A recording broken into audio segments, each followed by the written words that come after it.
ayadoo ay foodan ugu soo hayso bisha barakeysan ee Ramadaan ayaa waxa bulshada Soomaaliyeed diyaar garow ugu jiraan soo dhaweynta bisha barakeysan ee Ramadaan waxaana suuqyada magaalada Muqdisho laga dareemayaa diyaar garowga bisha Ramadaan oo ah bil aad u khayr badan dhammaan qaybaha kala duwan ee bulshada ku nool magaalada Muqdisho ayaa waxa ay ku mashquulsan yihiin iibsiga raashinka noocyadiisa kala duwan iyo sahay kasta oo muhiim u ah Ramadaanka taasi ay ugu diyaar garoobayaan soo dhaweynta bisha barakeysan ee Ramadaan waxaana mashquul laga dareemayaa qaybaha kala duwan suuqyada magaalada Muqdisho hadii ay ahaan lahayd qaybta qudaarta oo bisha Ramadaan ay aad u isticmaalaan bulshada iyo qaybta timirta oo ah mid ay dadku si weyn u isticmaalaan bisha barakeysan ee Ramadaan waxaana sidoo kale ay dadku iibsanayaan hilibka oo dadku ay u isticmaalaan siyaabo kala duwan inta lagu guda jiro bisha barakeysan ee Ramadaan sidoo kale waxa sarakac laga dareemayaa qiimaha qudaarta sabab la xiriirta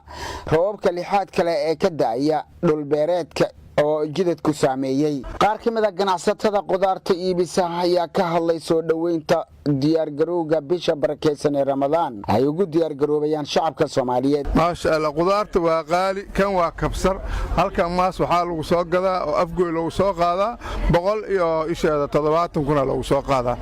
markii oo Ilaahay insha Allah roobkii ma qudaarta ay soo go'dan halkan xab 3 kun oo shilin lagu soo qaadaa shilin Soomaali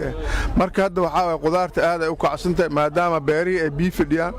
dhiiqa dhulkii ay tahay qudaarta xagga qudaarta helitaankeed aad iyo aad u adag yahay laakiin insha Allah bacd alsoon wax kasta qudaarta inay soo go'do Cabdiraxmaan Xasan Geedi oo kabayr loo yaqaan baan ahay saadarteed hadii aan ka warramo xagga diyaar galowga ciida Ramadaanta u jeedaa Ramadaanta diyaar galowgeedu aad buu wanaagsan yahay dadku waxa u diyaar galoobayaan sidii ay badeeco jaban oo dadka maaragtay faa'iido u leh hayna gadan karaan dadkana يعني qofka wax shaqeysanayo oo ganacsatada aan ka eryanin kastamkiisa magaciga waxa la yiraahdaa Dhamma Maxamuud Cali Ciid waxa weeye halkan aad arkaydaan jidadkan waxaan ka shaqeynaynay aniga iyo maamulka degmada konsulkaas oo dhan waxaan bilownay shalay iyo daraad jidadkan hadda wad arkaydaan waa furan yihiin waxaan rabnaa halkaas inaan ka sii ambaqaadno maadaama aan Ramadaanka barakeysan falgiis aanu diyaar garoob Abuukar Cabdi Dhicisow waa ganacsade iibiya hilibka wuxuuna ka hadlayaa qiimaha hilibka la iibiyo xilligan iyo bisha Ramadaan waxyaabaha isbedela magacaygu waa Abuukar Cabdi Dhicisow bisha barakeysan Ramadaan waa soo dhaweynaynaa kula diyaar garoob wax bisbedelo hadda gooniyo ma hayno laakiin waa rajaynaynaa gudoomiye ku-xigeenka dhinaca arrimaha bulshada ee maamulka degmada Xamarweyne gobolka Banaadir Maxamuud Cali Xasan Maxamuud Dheere ayaa ka hadlaya ka maamul ahaan doorka ay ugu qayb qaadan karaan bisha barakeysan ee Ramadaan sida lagu diyaar garoobayo bisha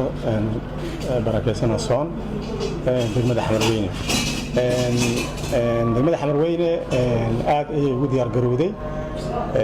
bisha barakeysan soo dhaweynteeda iyo sidii maartay ummadda Soomaaliyeed ku nool halkan gaar ahaan reer Xamarweyne ama ay soo ku soo dhaweyn lahayn oo cibaadaysan lahayn diyaar garowga ku jiraan diyaar garowga nooc fara badan yahay midda amni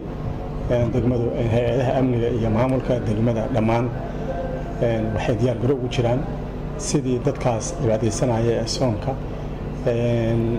waad ogtahay markii soonka dadku Soomaan oo ilaa 4 habeenkii waa la soconayaa maalintii waa la adeeganayaa ama hawshaas oo dhan si looga shaqeyn lahaa ee dadka amnigooda loo sugi lahaa hawshaas ugu guda jira magaalada Muqdisho waxa ku nool dad badan oo danyar ah waxaana sidoo kale magaalada ka socda dadaal lagu afurinayo dadkaas iyo samafal kale oo dadka danyarta ah caawinaad lagu gaarsiinayo Muuse Cusmaan Abtow telefishinka qaranka Soomaaliyeed Muqdisho